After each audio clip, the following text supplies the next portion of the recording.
ಒಂದು ಈ ಅಡಿ ಜಾಗ 20,000 ರೂಪಾಯಿ ನಡೀತದೆ ಅಲ್ಲಿ. ಯಾಕೆಂದ್ರೆ ಅಲ್ಲಿ IT BT ಎಲ್ಲ ಇಂಡಸ್ಟ್ರಿ, ಈ IT ಕಂಪನಿಗಳು ಪೂರ್ತಿ ಬಂದಿರೋದ್ರಿಂದ ಅಲ್ಲಿನ ವ್ಯಾಲ್ಯೂ ಬಹಳ ಜಾಸ್ತಿ ಆಗಿದೆ. ಆದ್ರಿಂದ ಸರ್ಕಾರದ ವಕ್ರ ದೃಷ್ಟಿ ಅದರ ಮೇಲೆ ಬಿದ್ದಿದೆ. ಇದಕ್ಕೆ ನಾನು ಹೇಳ್ತಕ್ಕಂಥದ್ದು, ಮಾನ್ಯ ಅರಣ್ಯ ಸಚಿವರೇ ಈಶ್ವರ್ ಖಂಡ್ರೆ ಅವರೇ, ಯಾಕೆ ನೀವು ಐದು ಹುಲಿಗಳ ಸತ್ತೋದ್ವು, ನೀವು ತಲೆ ಕೆಡಿಸ್ಕೊಳ್ಳಿಲ್ಲ. ಫಾರೆಸ್ಟ್ ಏನೇನಾಗ್ತಾ ಇದೆ ನಿಮಗೆ ಬೇಕಾಗಿಲ್ಲ. ಫಾರೆಸ್ಟ್ ಇರೋದು ಬೆಂಗಳೂರಿನಲ್ಲಿ ಮಾತ್ರನಾ?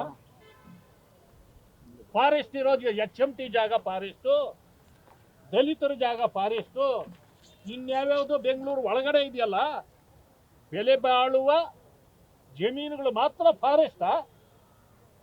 ಇದನ್ನು ಮಾತ್ರ ಕಬಳಿಸ್ಲಿಕ್ಕೆ ನೋಡ್ತಾ ಇದ್ದೀರಿ. ಆದರೆ ಫಾರೆಸ್ಟ್ ಬಗ್ಗೆ ನಿಮಗೆ ಕಾಳಜಿ ಇಲ್ಲ. ಇದನ್ನು ತಿಳ್ಕೊಂಡು ಇವತ್ತು ಆ ಜಮೀನನ್ನ ಏನೋ ಕಬಳಿಸ್ಬೇಕು, ಯಾರು ಮಾಫಿಯಾಗಳಿದಾರೋ ಅವ್ರಿಗೆ ಕೊಡಬೇಕು, ದುಡ್ಡು ಹೊಡಿಬೇಕು. ಇದೇ ಉದ್ದೇಶ ಇದರಲ್ಲಿ ಇರೋದು. ಆ ಕಾರಣದಿಂದ ಇಂಥದ್ದು ನಡೆಯಲಿಕ್ಕೆ ನಾವು ಯಾವುದೇ ಕಾರಣಕ್ಕೂ ಬಿಡೋದಿಲ್ಲ. ಇವತ್ತು ಇಡೀ ರಾಜ್ಯಾದ್ಯಂತ ಹೋರಾಟವನ್ನ ಮಾಡ್ತೇವೆ. ಇವತ್ತು ಕೇವಲ ಸಿಂಬಾಲಿಕ್ ಆಗಿ ಕಾರಣಾಂತರದಿಂದ ಮಾಡಿದ್ದೇವೆ. ನಾನು ಕೂಡ ಇವತ್ತು SC ST ವಿಜಿಲೆನ್ಸ್ ಕಮಿಟಿ ಇವತ್ತು ಇರಬೇಕಾಗಿತ್ತು. ನಮ್ಮನ್ನು ಸಭೆ ಕರೆದಿದ್ರು ಮಾನ್ಯ ಮುಖ್ಯಮಂತ್ರಿಗಳು. ಈಗ ನಾನು ಸಭೆಗಂತ ಬಂದೆ, ಆದರೆ ಸಭೆ ಇಲ್ಲ, ನಮಗೆ ಅದರ ಮಾಹಿತಿಯೂ ಇಲ್ಲ.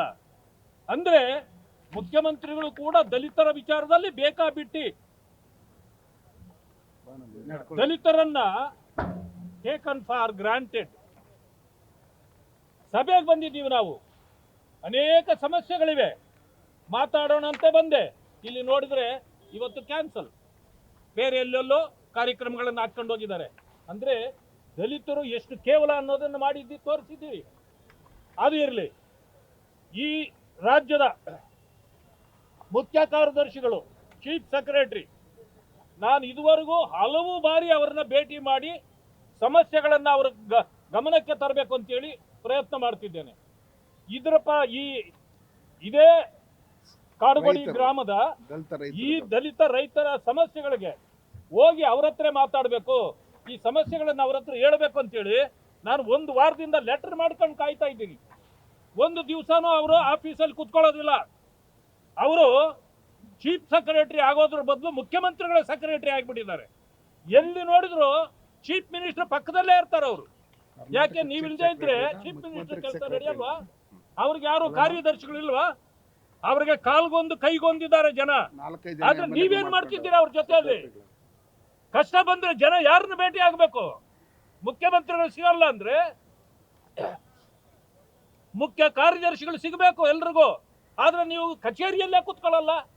ಹೋಗ್ಲಿ ಬಿಡಿ, ನೀವು ಮುಖ್ಯ ಕಾರ್ಯದರ್ಶಿಗೆ ರಾಜೀನಾಮೆ ಕೊಟ್ಬಿಡಿ, ಹೋಗಿ ಮುಖ್ಯಮಂತ್ರಿಗಳ ಕಾರ್ಯದರ್ಶಿಯಾಗಿ ಇದ್ಕೊಳ್ಳಿ.